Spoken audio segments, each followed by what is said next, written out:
Hey everybody, it's Mark Wiggins from Off the Bench Magazine. I'm here in Detroit with the music cover song host, just person extraordinaire, yes, Mr. sir. Omar Gooding. Omar, it's a pleasure to meet you, sir. Pleasure to have me. Thank Hey, you. tell us how you got here. I didn't think you was a music type of person. I know you do comedy, great in movies. Well, How'd you get here? You know, that is funny. That is funny that you say that. Well, with this particular event, I was reached out to host this cover song contest. Now, it's funny you say that about not knowing I do music.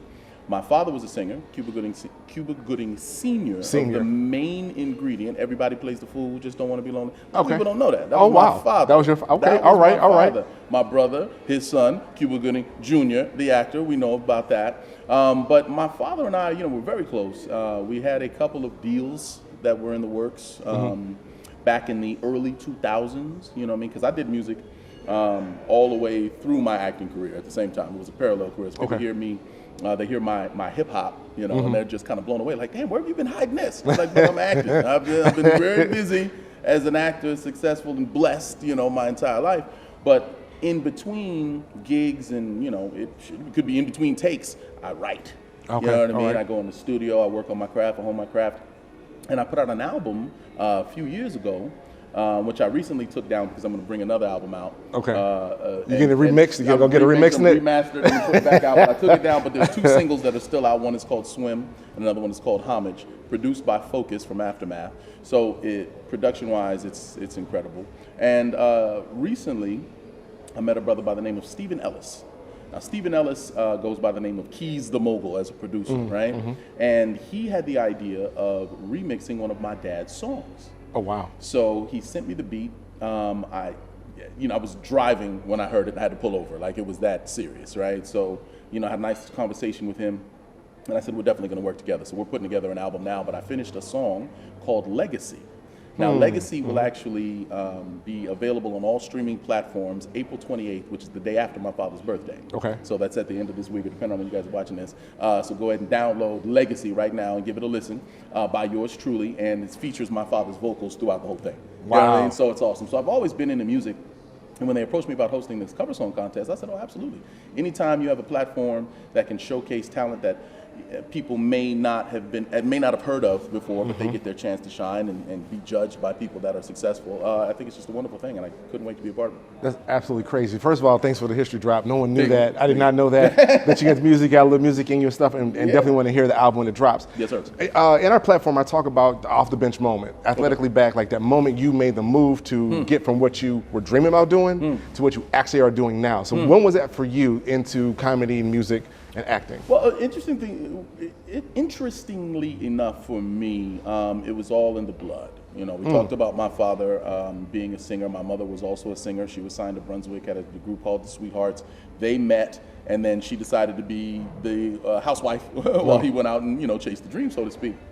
So there's a lot of things I can tell you about his career and how it went up, it went down. He went out to Africa during apartheid, which was a big no-no out here in the States. His stuff got blacklisted, so he had to kind of start over again, reinvent himself. During that transitioning period, my mother, it was my mother, my older brother, myself, and my older sister that kind of had to find our own way, right? Because we had moved to the West Coast from New York. Now, my father was like, I got to stay in New York. That's where most of it is. If you guys are going to stay in California, so be it.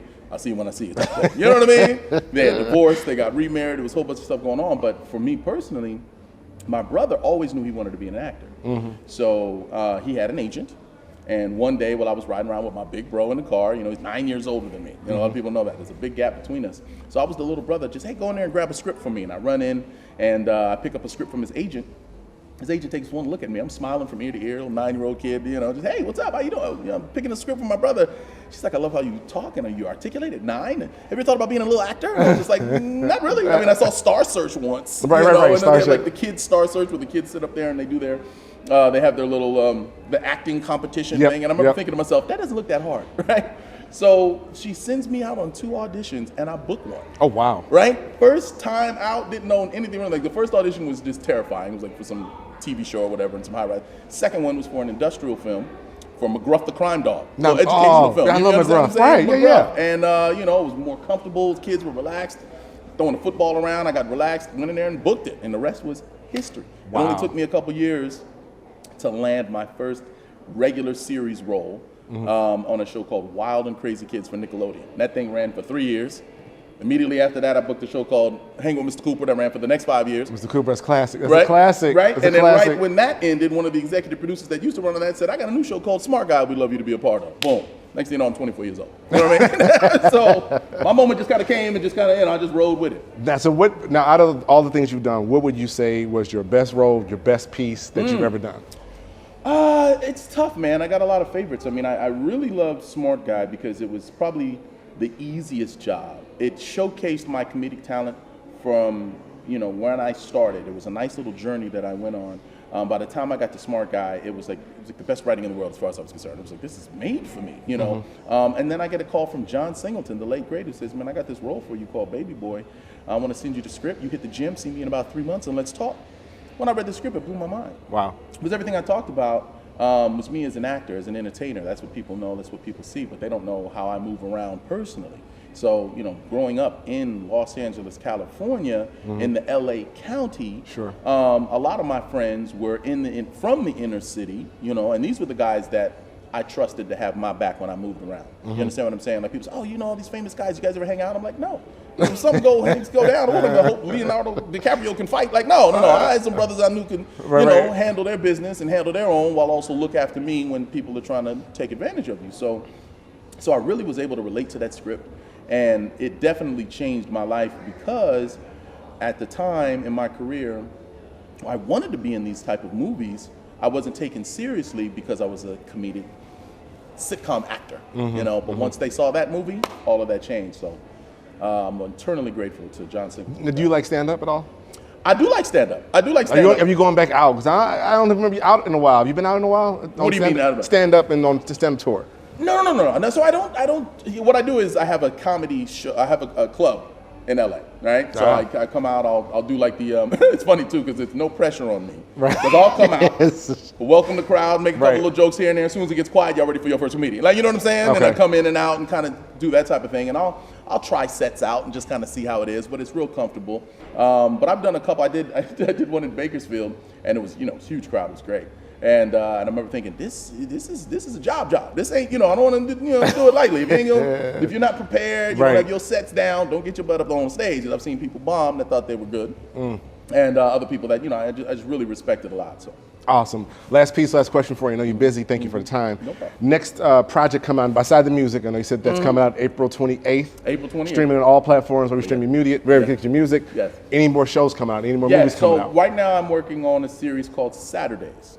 Now, Saturdays is a Disney show that films in Chicago, which is great. And it's about the roller skating culture in Chicago. Remember we talked about Smart Guy?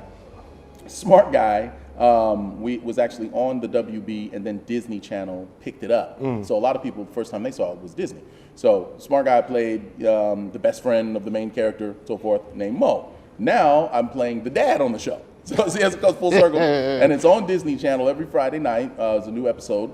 And it's also streaming on Disney Plus. On Disney Plus. Yeah, so whether you got Disney Channel or Disney Plus, you can check it out, or you can go to YouTube and check it out. But it's a fascinating series, man. I was able to spend some time out in Chicago, about 6 months, learning how to skate, for one. You know how to skate? I didn't know how to skate. I knew how to, I lied at the audition. Okay, I told them I could skate, you skate. No, but it wasn't really So you ain't on the all skate and the backward skate. You wasn't out there. I was just, I said, I can get out there and move, but I didn't know I had to turn around and spin and be able to dip people while I'm moving, like, you know what I mean? So they had a great skate team out there. Shout out to my man Josh, who really showed us how to put your foot in a skate and how to, the pressure points and how to really, like, you know what I mean? Like really opened your mind up on how you can really perform on skate. So it's great. So anyway, so the show is about a girl named Paris Johnson who goes to a local skating rink called Saturdays every Saturday, right? So that she could become a golden, which is the highest level that you can achieve at the skating rink, right? Now, coincidentally enough, her parents, played by myself and Golden Brooks, we used to be Goldens back in the day, right? So we also run a home baking business called Cal and Deb B Baking.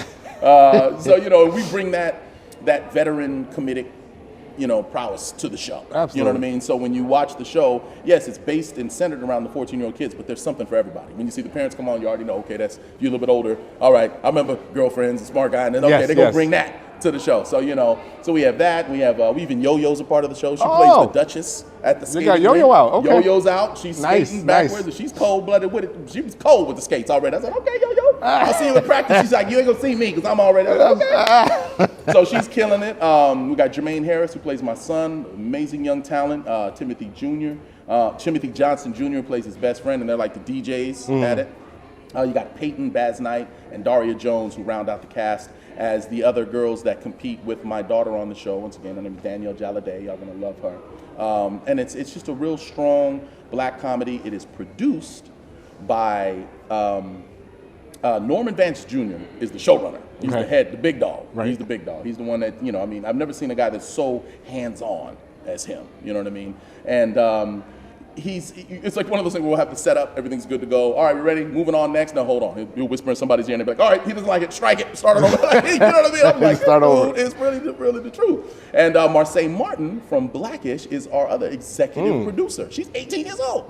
Black girl, go ahead now. You know what I mean? Wow. So, and she came up with the idea of a black girl in Chicago learning to skate and the culture there. And I think we really embody it on the whole. So it's just a fun show to be a part of. Fun fact, there's actually now a roller skating museum in DC, really? Washington DC. I interviewed the sister. She's curating all the stuff for a little spot in DC, and I went to interview her and I started flashing back. I remember going skating in Cleveland. I'm from Cleveland, Ohio. Okay. The Blue Goose and Shaw Sinclair skating rink and all that. And she was like, I know the Blue Goose. I said, you know the Blue Goose? So anyway, that's awesome. That's awesome. We love it. But hey, thank you so much for your time, and we're looking forward to tonight on stage. I'll be backstage watching you cutting up, and we'll talk again soon. Thanks, man. Thank you so much.